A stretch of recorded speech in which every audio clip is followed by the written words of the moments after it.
आप देख रहे हैं बिहारवाणी। मैं हूं आपके साथ रितेश शर्मा।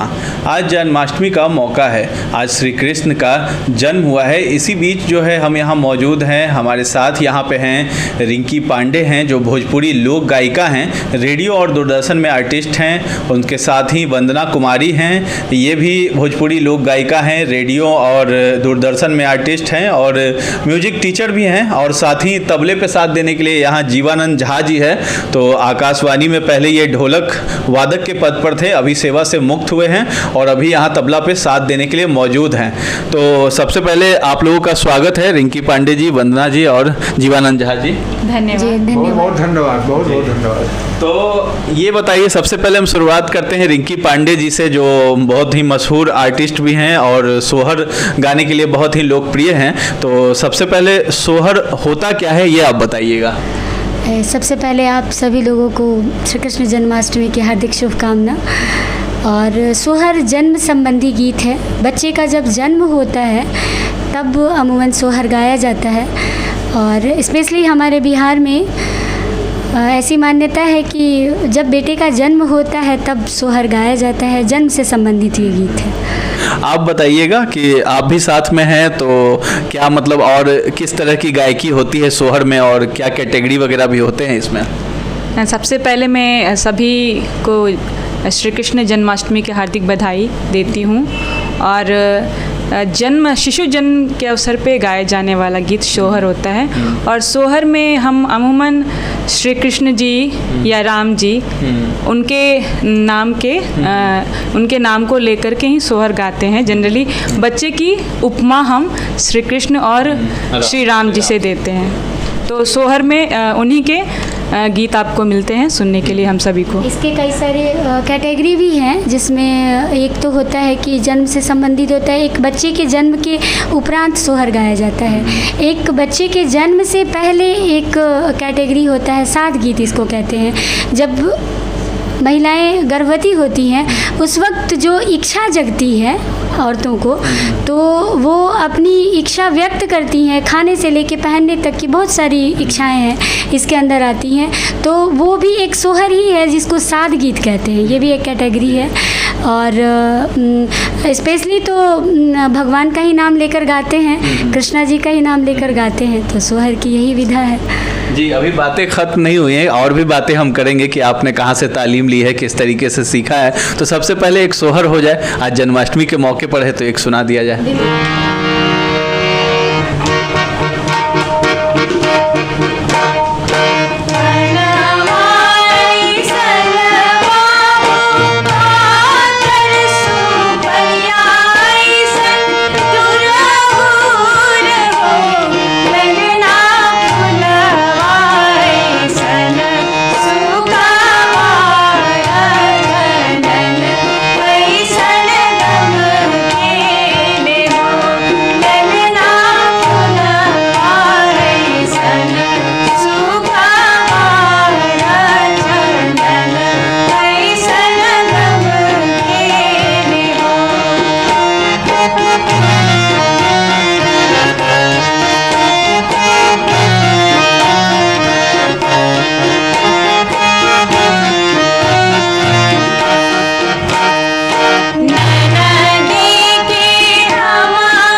बहुत खूब, बहुत अच्छा गाया है।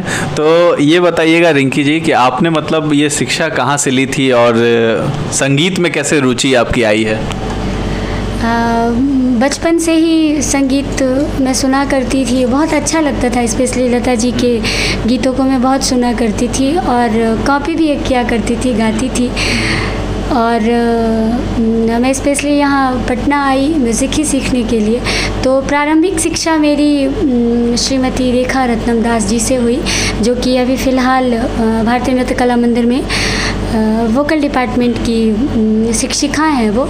तो उनसे मैंने तालीम लिया और उसके बाद फोक तो ये भोजपुरी तो हमारा मेरी भाषा भी है और बहुत अच्छा भी लगता है सुनना और सुनाना, दोनों ही बहुत प्यारा लगता है। तो मैं अभी फ़िलहाल भारतीय नृत्य कला मंदिर के लोकगीत विभाग के गुरुजी हैं, शिक्षक हैं श्री मनोरंजन ओझा जी, और वो बिहार के बहुत ही प्रतिष्ठित और जाने माने आर्टिस्ट हैं और लोक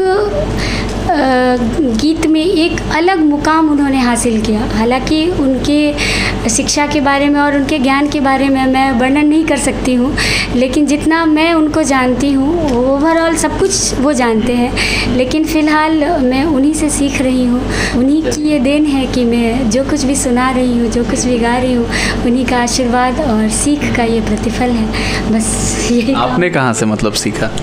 जी, मैंने भी भारतीय नृत्य कला मंदिर में अपनी प्रारंभिक शिक्षा, शास्त्रीय संगीत की शिक्षा विधिवत श्रीमती डॉक्टर रेखा रत्नम जी से लिया, जहाँ मैंने प्रभाकर तक की शिक्षा ली। इसके बाद भारतीय नृत्य कला मंदिर में ही हमारे परम पूज्य गुरुजी श्री मनोरंजन ओझा जी से हम दोनों अभी लोकगीत की शिक्षा ले रहे हैं, विधिवत पारंपरिक लोकगीतों की, और गुरुजी का सिखाया हुआ है और उनके अनुसार ही हम सभी पारंपरिक जो चीज़ें हैं हमारे बिहार की, उनको आगे बढ़ाएं, उनको लेकर चलें, ये हम सबका उद्देश्य है। तो फिर कुछ हो जाए अच्छा सा एक और सोहर।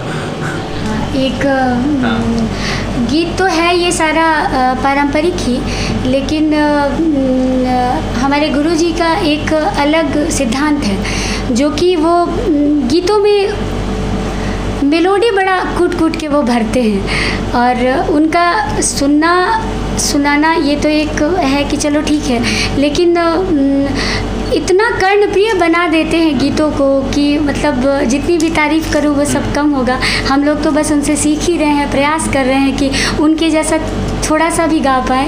तो एक पालना गीत है जो कि हम दोनों गाएंगे, गुरुजी का ही ये बताया हुआ, गुरुजी का सिखाया हुआ। आज कृष्ण जन्माष्टमी है तो इससे बेहतर और कोई दिन नहीं है।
उम्दा मतलब गाया आपने इस चीज़ को। और जिस तरीके से आपकी जो गायन की जो शैली है, मतलब जितना भी मतलब सुनो कम ही लग रहा है कि और भी जो है सुना जाए। तो इसी उपलक्ष्य में और भी कुछ आप सुनाइए, अच्छा लग रहा है क्योंकि बिल्कुल बिल्कुल, बहुत बहुत धन्यवाद। और आज इस न्यूज़ चैनल के माध्यम से विहार बानी, सबसे पहले तो मैं आपको भी धन्यवाद करती हूँ। जी बिल्कुल, और जितने भी लोग सुन रहे हैं, सबसे पहले मैं उन सबको अपना परिचय, या मेरे साथ वंदना है, सबके सामने परिचय मैं देना चाहूँगी कि हमारा अपना परिचय कुछ भी नहीं है। जो कुछ भी है, हम लोग श्री मनोरंजन ओझा जी के शिष्या हैं, और जो कुछ भी हमारे पास जो देन है उन्हीं का देन है।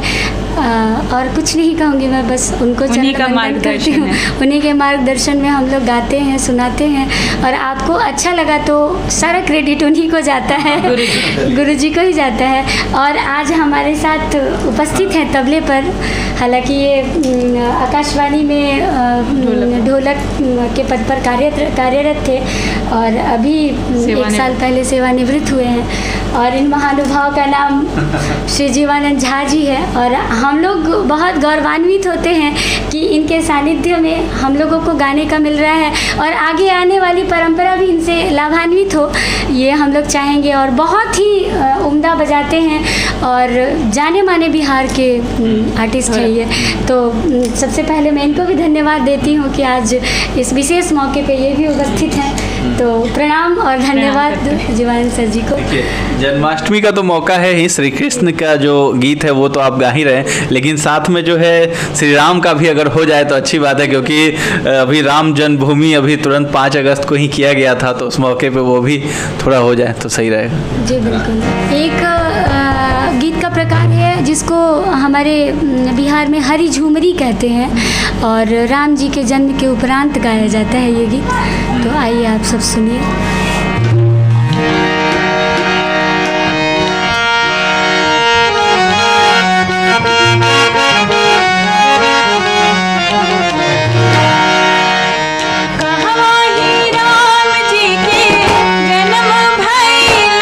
हरी झूमर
आपने, बहुत ही उम्दा है। मतलब शब्द नहीं है मेरे पास बताने के लिए कि कितना अच्छा है। और इस मौके पर जब इस तरह के गाने होते हैं तो वाकई बहुत अच्छा लगता है।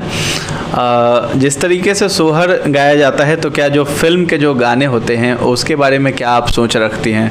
और अगर आपको अच्छा लगता है तो कुछ फिल्म के भी गानों के कुछ लाइनें अगर सुनाना चाहें तो अच्छा रहेगा। जी बिल्कुल। वैसे तो हम लोगों का ये लक्ष्य ही है कि भोजपुरी में शुद्धता को बरकरार रखते हुए भोजपुरी की जो विलुप्त हो रहे हैं जो बिहार के परंपरागत गीत, तो हम लोग उसको गाएं, लोगों तक पहुंचाएं।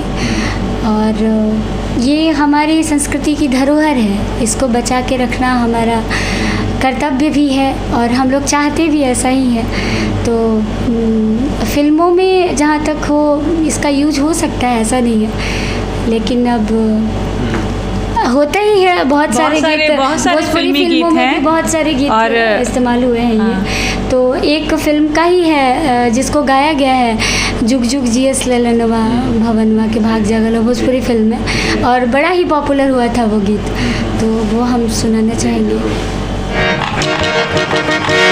जुग जुग जियस ललनवा भवनवा के भाग जागल, जुग जुग जियस ललनवा भवनवा के भाग जागल, लाल होइए फुलवा के दीपक मनवा में आस लागल, ललना लाल होइए फुलवा के दीपक मनवा में आस लागल, आजू के बिनवा सोहावन रतिया लुभावन,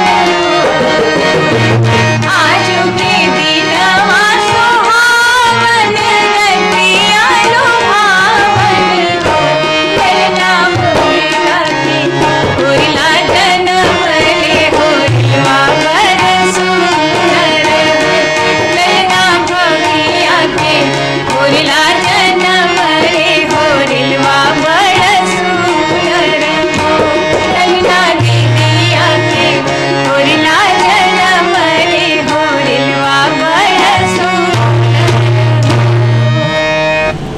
तो बहुत बेहतरीन आपने गाया है।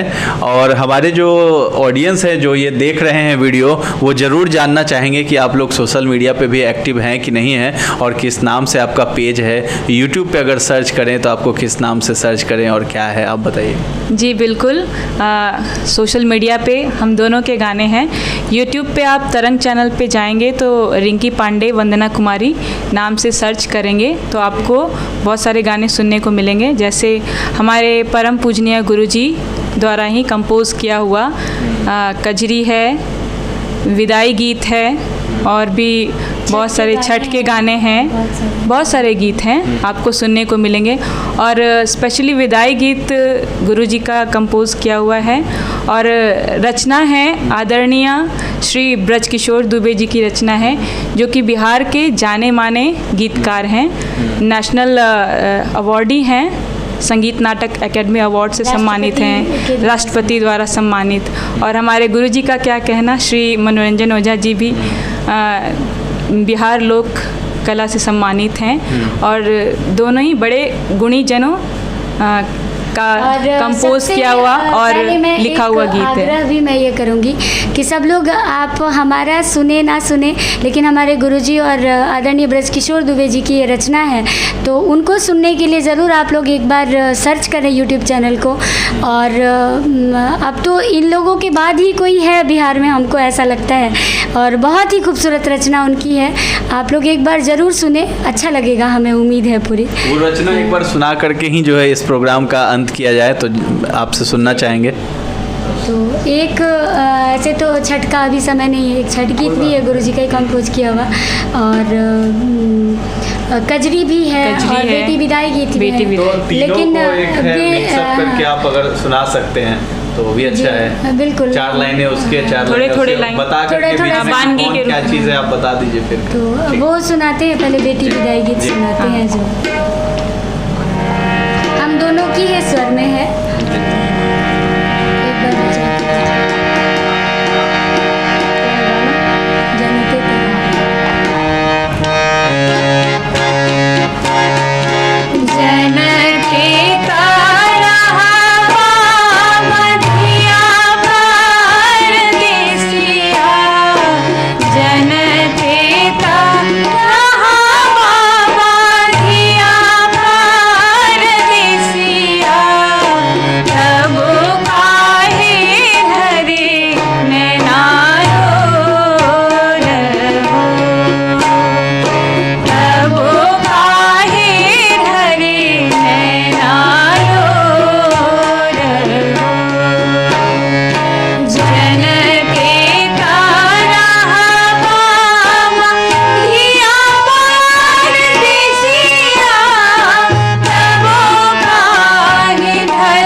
धन्यवाद। Thank you. बहुत बहुत धन्यवाद आपका। और एक कजरी भी है, गुरु जी का ही कॉम्पोजिशन है। कजरी ये सुनाते हैं।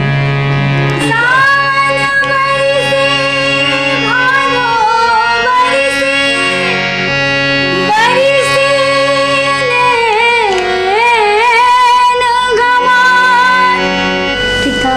हाँ आपसे लेते हाँ हैं। हाँ सावन बरसे भादो बरसे बरसे नैन हमार प्रीत के रीत न जाने मीता सपना रहल कुआर हरी हरी बरसे सावन पैरी भैयो मेरी आए हरी हरी हरी बरसे सावन पैरी भैयो मेरी आए हरी बैरी मेरी आए हरी बैरी मेरी आए हरी हरी हरी कौना देश बसे मोर सवरिया आए हरी हरी हरी कौना देश बसे मोर सवरिया आए हरी बसे सवरिया आए हरी बसे सवरिया आए हरी हरी हरी बरसे सावन पैरी भैयो मेरी आए हरी हरी हरी बरसे सावन पैरी भैयो मेरी आए हरी। बहुत सुंदर आपने गाया है। और इस प्रोग्राम का अंत करते हैं, और आप दर्शकों को कैसा लगा है ये आप कमेंट बॉक्स में जाकर ज़रूर बताएं। और आप लोगों का बहुत बहुत धन्यवाद है। Thank you. बहुत बहुत बहुत धन्यवाद। आभार आपको भी। नाम रितेश शर्मा जी, सॉरी मैं आपका नाम भूल गई थी। आपको भी बहुत बहुत धन्यवाद, आपने हमें याद किया इस मौके पे। और सबसे बड़ी बात कि आज का ये विशेष दिन हम लोग अपने आप को बहुत ही सौभाग्यशाली समझ रहे हैं कि एक तो ये कृष्ण जन्माष्टमी का दिन, ऊपर से भादव का महीना, और दूसरा हमारे परम पूज्य गुरु जी का कॉम्पोजिशन कजरी गाने का सौभाग्य मिला। इससे बड़ी बात हमारे लिए नहीं हो सकता है। बहुत बहुत धन्यवाद, आभार आपका। बहुत बहुत धन्यवाद। तो आपको कैसा लगा है कमेंट बॉक्स में बताना नहीं भूलिएगा। और हमारे चैनल को अगर सब्सक्राइब नहीं किया अभी तक तो सब्सक्राइब कर लें। फेसबुक पे भी हमारा पेज है, उसे भी लाइक और फॉलो कर लें। अभी के लिए इजाज़त दें, धन्यवाद।